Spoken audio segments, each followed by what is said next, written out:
नमस्कार, मैं दुष्टर Upadhyay. Middle east में लगातार तनाव बढ़ रहा है, जिसका असर पूरी दुनिया पर पड़ रहा है, क्योंकि हॉर्मुज़ स्ट्रेट के बंद होने से तेल गैस की सप्लाई लगभग ठप हो गई है।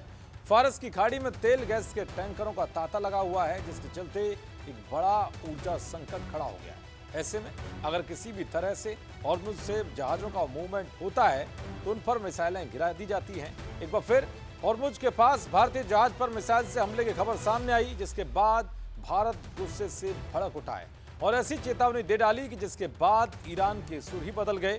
दरअसल भारतीय झंडे वाले जहाज पर हुए हमले को लेकर भारत सरकार की ओर से विस्फोटक बयान जारी किया गया है। विदेश मंत्रालय ने बयान जारी करके सख्त चेतावनी दी है कि ऐसे हमलों को बर्दाश्त नहीं किया जा सकता। हम इस बात की निंदा करते हैं कि व्यावसायिक जहाजों और आम नाविकों को लगातार निशाना बनाया जा रहा है। इसके साथ ही विदेश मंत्रालय ने सभी भारतीय चालक दल के सुरक्षित होने की पुष्टि करते हुए ओमानी अधिकारियों का आभार जताया है। विदेश मंत्रालय ने कहा है कि जहाज पर सवार भारतीय क्रू सुरक्षित हैं और हम उन्हें बचाने के लिए ओमानी अधिकारियों को धन्यवाद देते हैं। दरअसल हुआ यूं कि हाजी अली नाम का एक और मालवाहक जहाज 13 मई की सुबह ओमान के समुद्री क्षेत्र से गुजर रहा था, तभी उस पर मिसाइल जैसा हथियार आ गिरा, जिसके बाद जहाज में बड़ा धमाका हुआ और आग लग गई।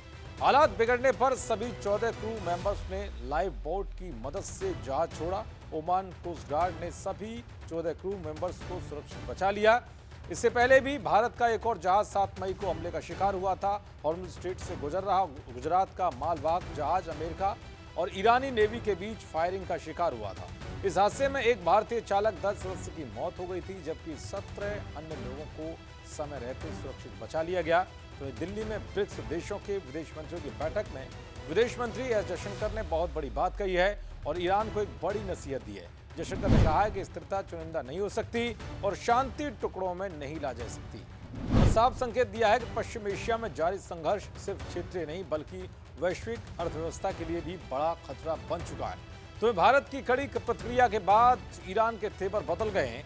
ईरान ने कहा है कि दुनिया के बाकी देशों के लिए भले ही स्ट्रेट ऑफ हॉर्मुज़ के नियम कड़े हों, लेकिन भारत को यहाँ स्पेशल ट्रीटमेंट मिलेगा। यानी कि अब भारत ने ईरान को ललकारा तो ईरान अब स्पेशल ट्रीटमेंट की बात करने लगा। खैर कुछ भी हो, लेकिन जिस तरह से हॉर्मुज़ स्ट्रेट में तनाव बढ़ता जा रहा है, उससे आने वाले दिनों में और भी हालात बिगड़ सकते हैं। देखते रहिए जी न्यूज़। नमस्कार।